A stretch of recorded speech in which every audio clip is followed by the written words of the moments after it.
첫 번째 피의자 신문이 가장 중요한 경우가 많기 때문입니다. 수사관으로부터 출석 통보를 받는 경우에 변호인 없이 혼자 출석을 하는 경우가 많습니다. 이럴 때 혼자서라도 준비를 잘 해두고 가는 것이 중요한데요. 모든 사건에 있어서 첫 번째 피의자 신문이 가장 중요한 경우가 많기 때문입니다.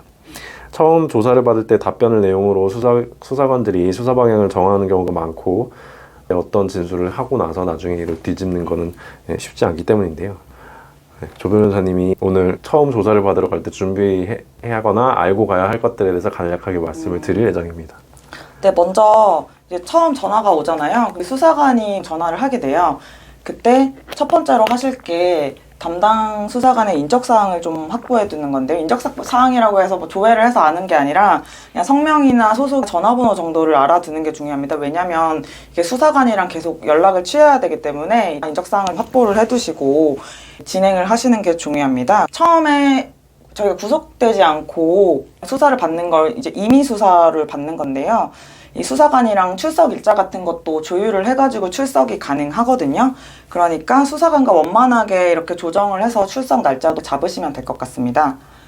그리고 가장 중요한 거는 저희가 혐의 내용은 알고 조사를 받아야 되잖아요. 그러면 고소인이 있는 경우에는 고소장을 제출을 하게 되는데 저희가 고소장을 열람을 할 수가 있습니다. 그래서 출석 통지를 받으면 바로 고소장부터 열람하는 게 중요한데요. 수사관한테 물어보면 혐의를 알려주는 경우도 있고 안 알려주는 경우도 있습니다. 근데 고소장은 당연히 열람을 할 수 있게 되어 있기 때문에 이제 경찰서에다가 정보공개 청구를 하시면 고소장을 열람하실 수가 있습니다. 예, 정보공개 포털이라는 데 가서 가입을 하셔가지고 담당 기관 이렇게 해가지고 정보공개 청구를 하면 고소장은 바로 복사를 해주니까요. 그거는 꼭 확인을 하고 가시면 될 것 같습니다. 네, 방금 조 변호사님께서 말씀해 주셨듯이 조사를 받으러 갈 때 본인이 어떤 내용으로 조사를 받게 되는지 알고 가야지 좀 미리 대비를 할 수가 있기 때문에 고소장 열람은 어떻게 보면 필수적인 절차라고 보셔도 될 것 같습니다. 질문하신 것들 중에 하나가 조사를 받는 도중 또는 조사받고 나서 수사관이 핸드폰을 좀 임의로 제출해달라 이렇게 요구하는 경우가 많은데요. 이런 경우에는 어떻게 하는 게 좋을까요? 다양한 정보가 들어있는 휴대폰은 정말 치명적인 증거가 되는 경우가 많습니다.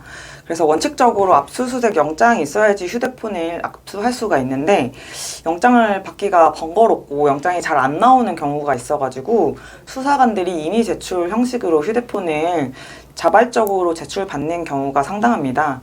당연히 강압적으로 임의 제출을 받으면 안 되는 것임에도 불구하고 변호인 없이 출석하는 경우에는 수사관이 다그쳐서 휴대폰을 많이 제출하는 케이스가 많은데요.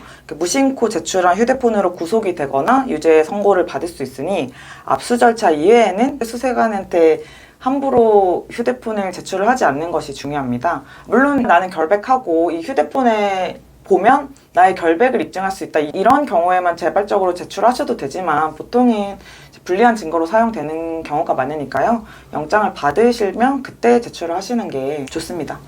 네. 오늘 말씀을 드린 건 이제 변호인 대동 없이 혼자 갔을 때 그때 그냥 섣불리 핸드폰을 줘버렸는데 하지 않게 아주 불리한 증거가 그 안에 들어있을 수도 있기 때문에 섣불리 제출하지 않는 게 낫다고 말씀을 드리는 거고요. 네. 그럼 조사를 받으러 갈 때 질문에 대해서 사전 준비는 어떤 식으로 하는 게 좋을까요? 네, 사실은 고소장만 보고 가기 때문에 사전 준비를 하기가 쉽지 않습니다.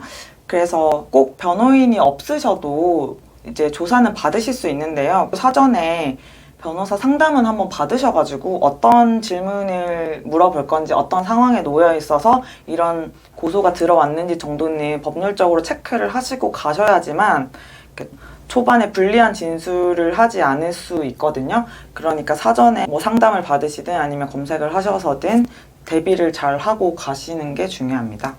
네, 이게 첫 진술 때 좀 답변을 잘못하고 가시면 나중에 이걸 수습하기가 어려워서 그런 측면이 좀 있는 것 같습니다. 네. 오늘은 여기까지.